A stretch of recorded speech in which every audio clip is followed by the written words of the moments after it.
Buenas tardes, queridos amigos. Este es el programa de los sábados, Un Café con Daniel, desde La Habana, Cuba, territorio libre en América. Y hoy vamos a dedicar nuestro programa a un hecho importantísimo en la historia de América y del mundo. El 11 de septiembre se conmemora un aniversario del golpe de Estado en Chile y del asesinato de Salvador Allende. Para todos tiene un significado importantísimo. Estuve escuchando hace poco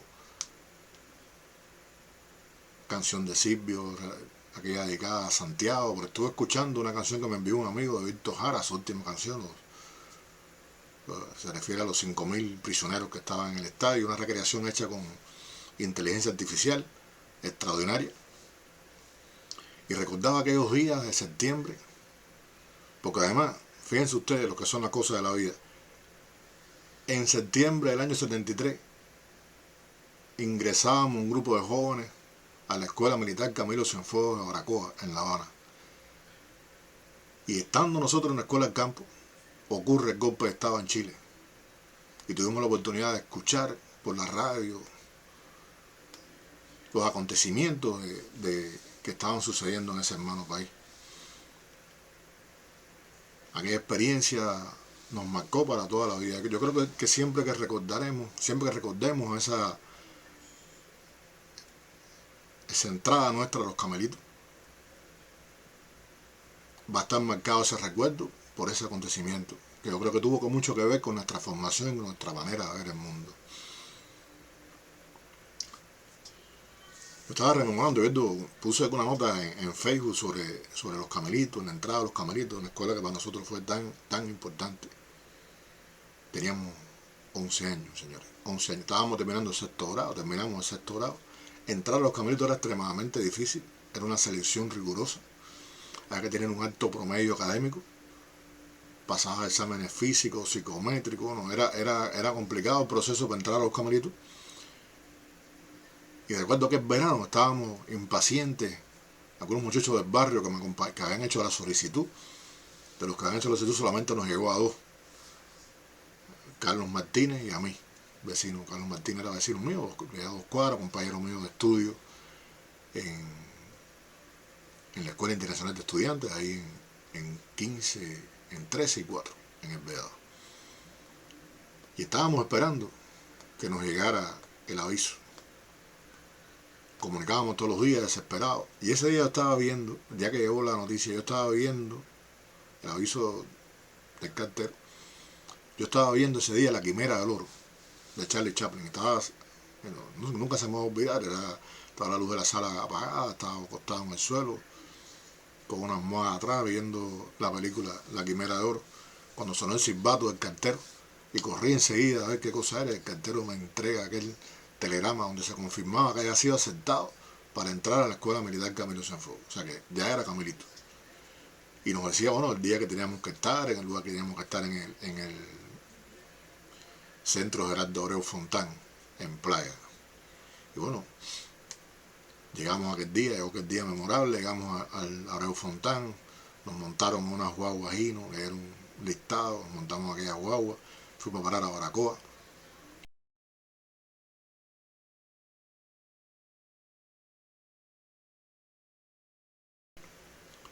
Nos repartieron los uniformes, fueron días muy difíciles para nosotros, adaptarse a la disciplina militar, a estar separados de la familia, en aquella inmensa escuela que te impresionaba cuando tú llegabas a aquel polígono enorme, el hangar al final, la antigua torre de control de la aviación que todo ese edificio en ese momento era la dirección de la escuela y demás. Las marchas, las vacunas que nos pusieron en la espalda, yo siempre recuerdo eso. Todavía me duele la espalda de las vacunas del tétano y el tifo, cada vez que lo recuerdo. Que me dio fiebre.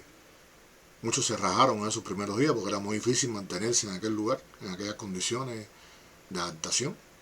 Y de ahí salimos para la escuela del campo en Guine. Y estando en Guine pasó esto de la noticia del golpe de Estado, del asesinato de Allende.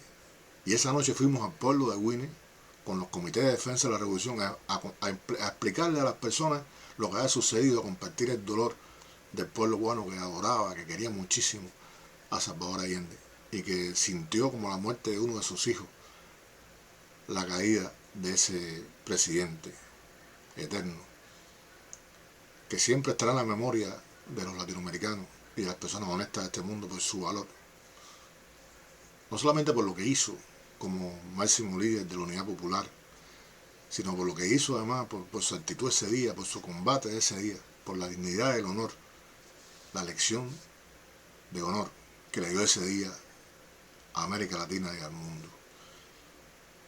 Qué buen comienzo para unos futuros oficiales de las Fuerzas Armadas Revolucionarias. Qué buen comienzo para quien se iniciaba en una escuela con esas características, que recibir ese ejemplo imperecedero, recibir ese ejemplo de heroísmo por parte de Salvador Allende. Todo lo que aprendimos además ese día de su hacer, de su actuar como presidente, que tuvimos que estudiarlo además para poder compartir con la gente. Y yo creo que eso nos marcó. Yo le decía al inicio del programa que eso nos marcó a nosotros para toda la vida. Los Camelitos fueron una gran escuela para todos nosotros. Hace poco me encontré con uno, nosotros nos encontramos cada rato, nos queremos muchísimo, somos como hermanos. Hay de todo, nos hemos encontrado incluso en varios lugares del mundo, aquí en Cuba, para qué decirle. Hace poco me encontré con uno, le decía, con Friol, compañero mío de mi compañía. Y recordamos un poco aquellos años, 11 años. Las labores aquellas en Guinea, en los campos de papa, trabajo que nos forjó, sin duda también. Tuvo que ver mucho, o sea, comprender el trabajo de la gente, la educación mediante el trabajo voluntario. Tuvo que ver mucho con la forja del carácter de nosotros. Y nos enseñó muchísimo de la vida. Decía, no era fácil estar lejos de la familia, no era fácil adaptarse a aquellas cosas. La disciplina era muy rigurosa, la disciplina. Había metas difíciles de cumplir, pero se hacía, se cumplía. Y nos formábamos y estudiábamos. E hicimos grandes amistades, bueno, amistades que duran hasta hoy, que somos como hermanos para toda la vida. Pasaron muchas cosas, yo no fui precisamente el mejor de los camelitos. Pero bueno, ahí perseveré. Y también tuve después la experiencia, como recordaba un amigo mío, al cabo de los años, de ingresar en el Instituto Técnico Militar, estudiar aviación, o sea, formarme como técnico de la AFAR, la Fuerza Aérea, en el ITM. Pero también las coincidencias de la vida, miren ustedes, o sea, estaba hablando, tenía 16 años. No te vas a pensar que era. Yo a veces me pienso en esas cosas y me imagino como un tipo grande, como un hombre. Pero hablando con mi compadre el otro día me decían, Capote, que teníamos 16 años, 15, tenía Orles, que era uno de los compañeros míos después del ITM. Y caramba, yo tenía 16. Y da la casualidad que nosotros vamos, con dentro del ITM, vamos a pasar la escuela de soldados a Baracoa. O sea, vamos a pasar la escuela de soldados a la Escuela Militar Camilo Cienfuegos de Baracoa. Los camelitos se habían convertido en varias escuelas, pero todavía quedaban alumnos camelitos ahí. Y bueno, en una unidad militar que estaba ahí también, en esa época. Los camelitos ya se estaban yendo ahí para otra escuela. Quedaban algunos, como les decía. Pero cosas de la vida, así. Entonces, fuimos también a prepararnos, a formarnos, fuimos al campo, a dar nuestro aporte también. Señores, septiembre, de nuevo, Baracoa, eran símbolos que tenían una fuerza tremenda. Verme de nuevo en aquel lugar, verme en aquella escuela militar, donde ha transcurrido mi adolescencia, mis primeros años de independencia, vamos a decir, porque ya se despegaba uno de alguna manera de la familia. Y ese tremendo sueño mío de ser piloto de combate, que no era posible ya, en muchos sentidos, pero bueno, por lo menos iba a estar cerca de los aviones. Ese era el premio de consuelo. No va a poder ser piloto, pero va a poder estar cerca de los aviones. Y esa fue mi otra gran escuela, el Instituto Técnico Militar, al que le debo mucho, pero muchísimo, también de mi formación, de mi disciplina en la vida, de la resistencia para muchas cosas, del tesón, de que me precio para poder cumplir determinada tarea y determinada función. Fueron dos escuelas tremendas, los Camaritos y el ITM. Y haber tenido la posibilidad de estar en Baracoa, porque por cosas de la vida terminamos la escuela de soldados y seguimos ahí. Tuvimos un año en Baracoa. Debíamos haber regresado, terminamos la escuela de soldados, pues se extendió a 6 meses, después un año. Al final tuvimos un año en Baracoa, o sea que volví a revivir de nuevo todos aquellos años de los Camelitos, ahora como cadete del Instituto Técnico Militar, de la Escuela Técnica de Aviación. Adoraba los aviones, pero al final de la vida había un giro tremendo. Y terminé como oficial que era la AFAT en otro lugar. Y bueno, fui jefe con 20 años, jefe de compañía de exploración de una división. No creo que sea cosa de huevo, tremenda responsabilidad. Y tuve experiencias muy hermosas también como jefe de compañía en la reserva. Fui jefe de una compañía también de exploración de las milicias de tropas territoriales, especializado en defensa de la ciudad. Bueno, fueron años maravillosos, años tremendos de formación,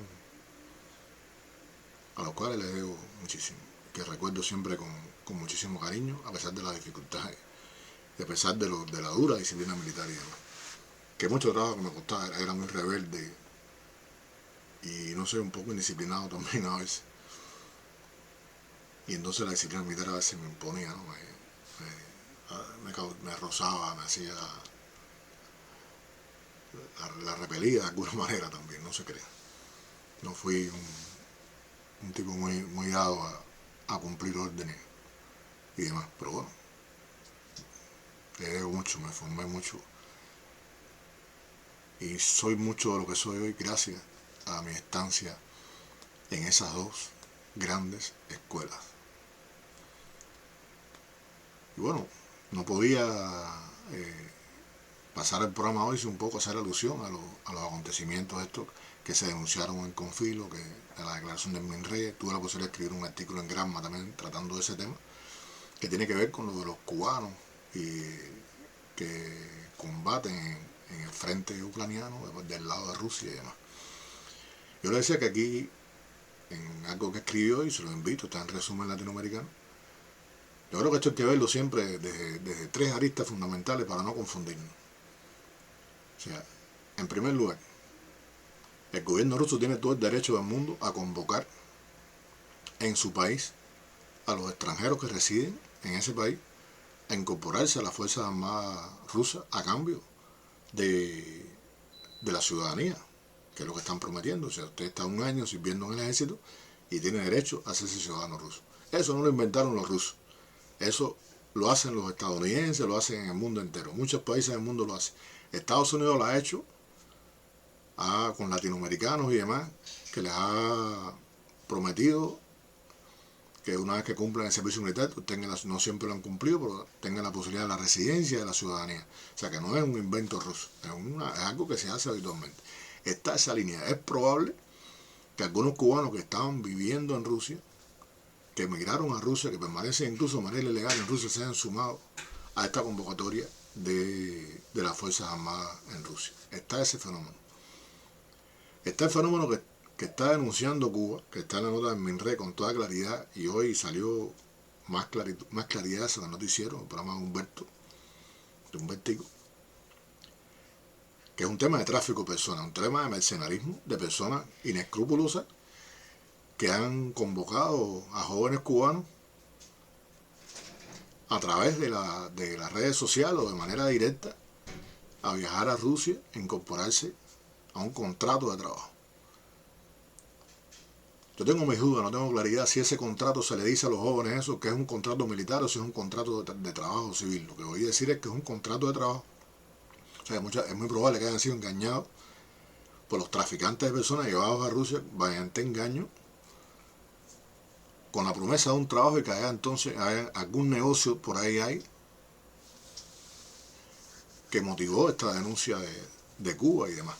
Y hay un tercer elemento que es la campaña contra Cuba organizada desde el gobierno de Estados Unidos. Y digo con toda seriedad desde el gobierno de Estados Unidos, porque Orlando Gutiérrez Boronat, que es uno de los operadores estrellas de la ultraderecha estadounidense de origen cubano,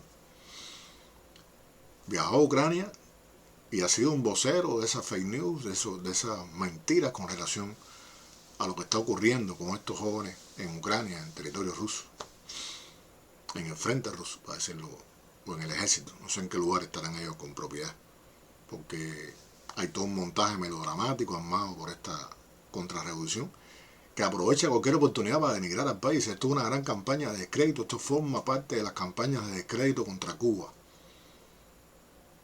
Ustedes están hablando de viajes secretos, en avión, saliendo por Varadero, y la mayor infamia es decir que el gobierno cubano está enviando tropas a Rusia a cambio de beneficios económicos. Eso Cuba ni siquiera tiene que desmentirlo, porque todo el que conoce la trayectoria de nuestro país sabe perfectamente que nuestro país ha enviado soldados a África, sí, a solicitud de esos gobiernos. Envió a Angola tropas a solicitud del gobierno angolano. Y las tropas cubanas han combatido el apartheid en África y han combatido el colonialismo en África. Pero las tropas cubanas jamás han combatido como mercenarios, no han combatido por interés en ninguna parte del mundo. De África solo nos llevamos los restos de nuestros heroicos caídos en combate. Cuba lo prometió y lo cumplió. De África no se llevó nada material. De África no se llevó, como hacen los colonialistas, ni una sola riqueza. Solo salimos de África con los restos de nuestros combatientes, que dieron sus vidas luchando contra la apartheid y contra el colonialismo. O sea, Cuba no tiene que desmentir esa infamia. Cuba no tiene que desmentir la infamia de esta gente que lo que busca es crearnos problemas con la Unión Europea, que es uno de los principales socios comerciales de Cuba, entorpecer las relaciones con la Unión Europea, crearle problemas a Cuba con el resto del mundo, formar una campaña para presentar a Cuba, además, para mantener a Cuba en la lista de países patrocinadores del terrorismo, porque atrás está eso, porque ellos saben el daño que le hace a Cuba, el daño que le hacen al pueblo cubano, hablando con propiedad. Esta gente sí tiene absoluta claridad del daño que le hacen al pueblo cubano con esto. Y hay cosas que les hacen ver que están teniendo quizás algún resultado con este tipo de cuestiones. Están llevando a la gente a la desesperación, llevando a la gente al hambre, buscando su viejo sueño de que el pueblo cubano se subleve contra el gobierno, a través del hambre y de todas estas cosas. Y está este fenómeno que ha sido denunciado y que hay que entender bien en estas tres variables. Lo que puede estar ocurriendo dentro de Rusia, en el derecho de Rusia a hacer esa convocatoria, lo que está ocurriendo con los traficantes de personas y lo que está ocurriendo con la campaña de estos personeros de la ultraderecha estadounidense, que es una campaña montada contra Cuba con objetivos muy bien definidos. Con objetivos de escalar la situación contra Cuba, de impedir que Cuba salga de la lista de países patrocinadores del terrorismo, de impedir cualquier medida que suavice las relaciones hoy tan tensas en el punto económico con este gobierno que no ha hecho nada por eliminar las medidas de Donald Trump.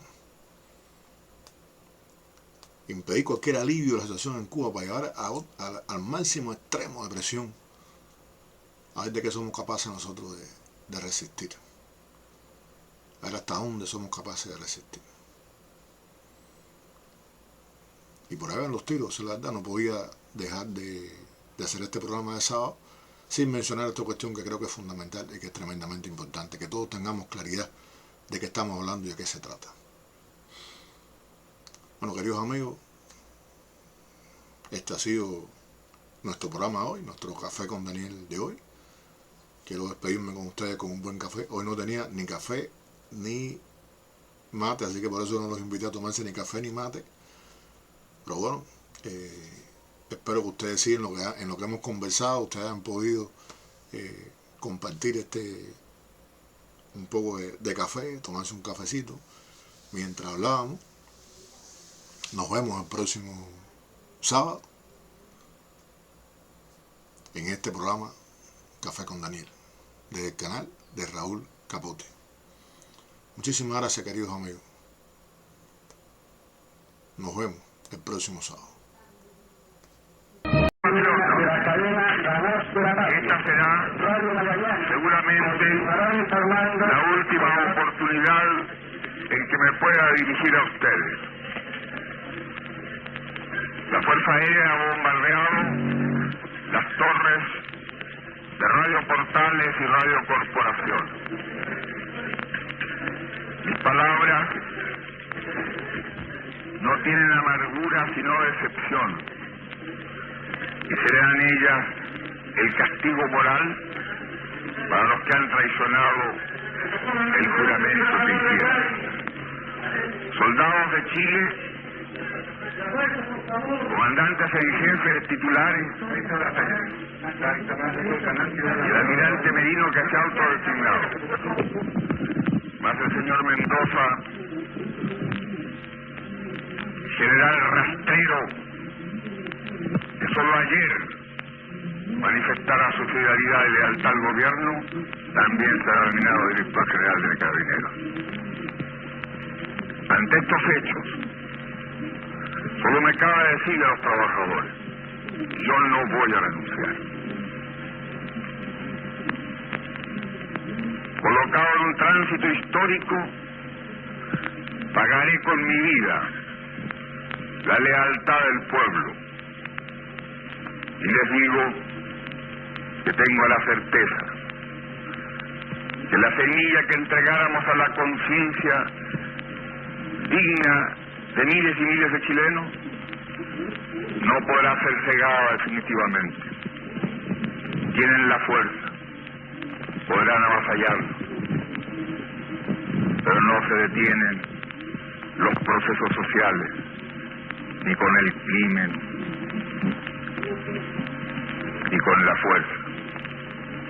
La historia es nuestra y la hacen los pueblos.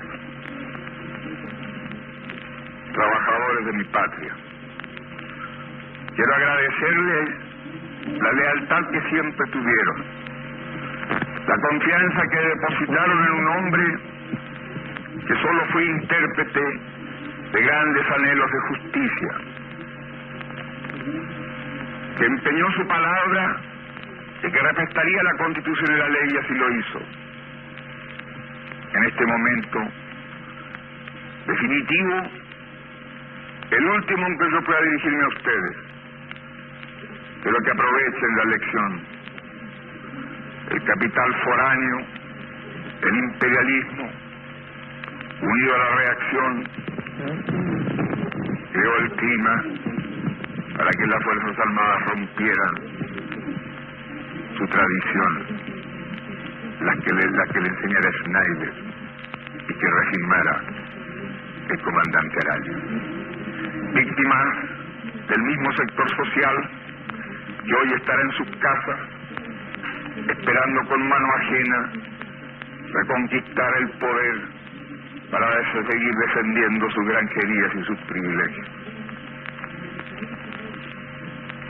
Me dirijo sobre todo a la modesta mujer de nuestra tierra, a la campesina que creyó en nosotros, a la obrera que trabajó más, a la madre que supo nuestra preocupación por los niños. Me dirijo a los profesionales de la patria, a los profesionales patriotas, a los que hace días estuvieron trabajando contra la sedición auspiciada por los colegios profesionales, colegios de clase, para defender también las ventajas que la sociedad capitalista le dio a los pobres. Me dirijo a la juventud, aquellos que cantaron, entregaron su alegría y su espíritu de lucha. Me dirijo al hombre de Chile, al obrero, al campesino, al intelectual, aquellos que serán perseguidos, porque en nuestro país el fascismo ya estuvo hace muchas horas presente en los atentados terroristas, volando los puentes, cortando la línea férrea, destruyendo los oleoductos y los gasoductos. Frente a era el silencio lo que tenían la obligación de proteger. Estaban comprometidos. La historia lo juzgará. Seguramente Radio Magallanes será callada y el mital tranquilo de mi voz no llegará a ustedes, no importa. Lo seguirán oyendo. Siempre estaré junto a ustedes. Por lo menos mi recuerdo será el hombre digno que fue leal a la lealtad. El pueblo debe defenderse, pero no sacrificar. El pueblo no debe dejarse arrasar ni acribillar, pero tampoco puede humillar. Trabajadores de mi patria, tengo fe en Chile y su destino. Superará otros hombres este momento gris y amargo donde la traición pretende imponer. Sigan ustedes sabiendo que mucho más temprano que tarde, de nuevo, abrirán las grandes alamedas por donde pase el hombre libre para construir una sociedad mejor. ¡Viva Chile! ¡Viva el pueblo! ¡Vivan los trabajadores! Estas son mis últimas palabras y tengo la certeza de que mi sacrificio no será en vano. Tengo la certeza de que por lo menos será una lección moral que castigará la felonía, la cobardía y la traición.